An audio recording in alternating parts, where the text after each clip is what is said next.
The Swiss Family Robinson, by Johann David Wyss. Chapter 23. The next morning my wife and children besought me to begin my manufacture of candles. I remembered having seen the chandler at work, and I tried to recall all my remembrances of the process. I put into a boiler as many berries as it would hold, and placed it over a moderate fire.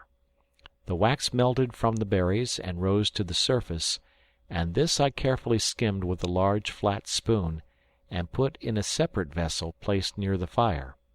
When this was done, my wife supplied me with some wicks she had made from the threads of sailcloth.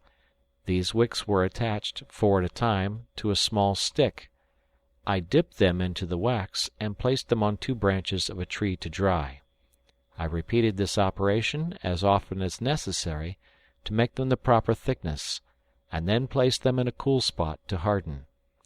But we could not forbear trying them that very night, and though somewhat rude in form, it was sufficient that they reminded us of our European home, and prolonged our days by many useful hours we had lost before. This encouraged me to attempt another enterprise. My wife had long regretted that she had not been able to make butter. She had attempted to beat her cream in a vessel, but either the heat of the climate or her want of patience rendered her trials unsuccessful. I felt that I had not skill enough to make a churn, but I fancied that by some simple method, like that used by the Hottentots, who put their cream in a skin and shake it till they produce butter, we might obtain the same result. I cut a large gourd in 2, filled it with 3 quarts of cream, then united the parts and secured them closely. I fastened a stick to each corner of a square piece of sailcloth, placed the gourd in the middle, and giving a corner to each of my sons, directed them to rock the cloth with a slow, regular motion, as you would a child's cradle.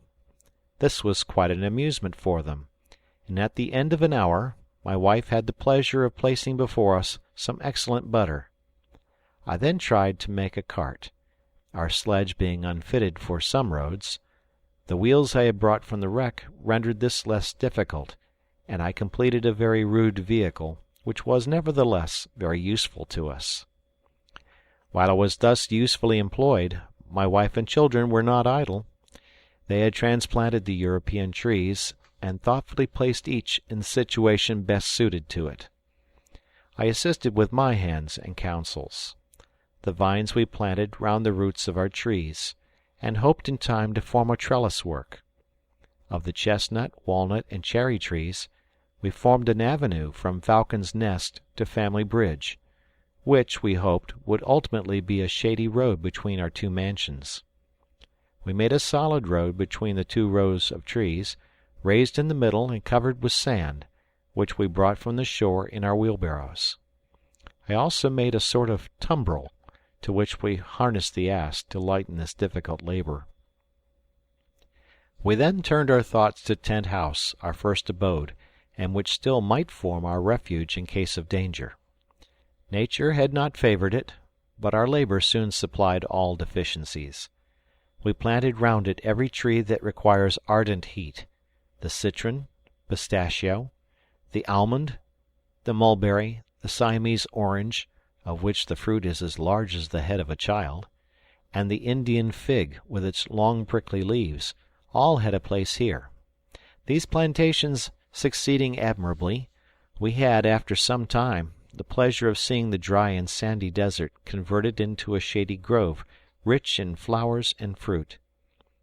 As this place was the magazine for our arms, ammunition, and provisions of all sorts, we made a sort of fortress of it, surrounding it with a high hedge of strong, thorny trees, so that not only to wild beasts, but even to human enemies, it was inaccessible.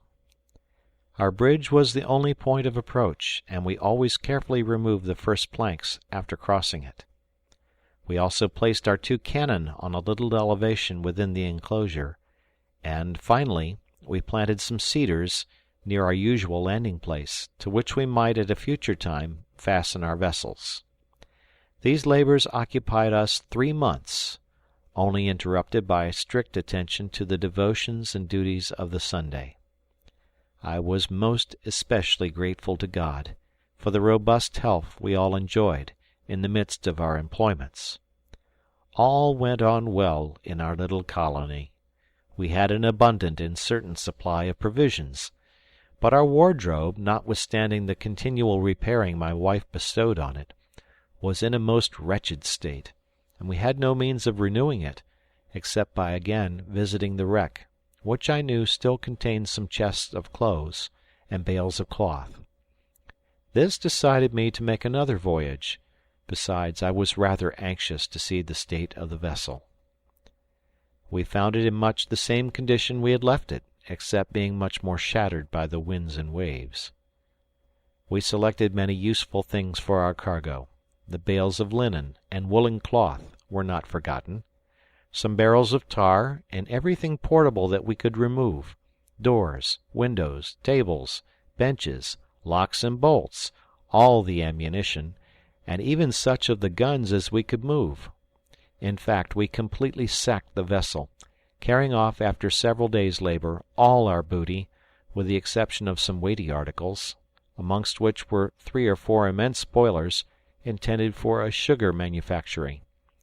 These we tied to some large empty casks, which we pitched completely over, and hoped they would be able to float in the water. When we had completed our arrangements, I resolved to blow up the ship. We placed a large barrel of gunpowder in the hold, and arranging a long match from it, which would burn some hours, we lighted it, and proceeded without delay to Safety Bay to watch the event. I proposed to my wife to sup on a point of land where we could distinctly see the vessel.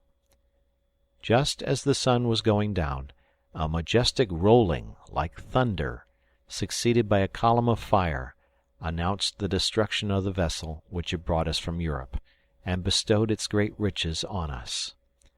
We could not help shedding tears, as we heard the last mournful cry of this sole remaining bond that connected us with home. We returned sorrowfully to Tent House, and felt as if we had lost an old friend.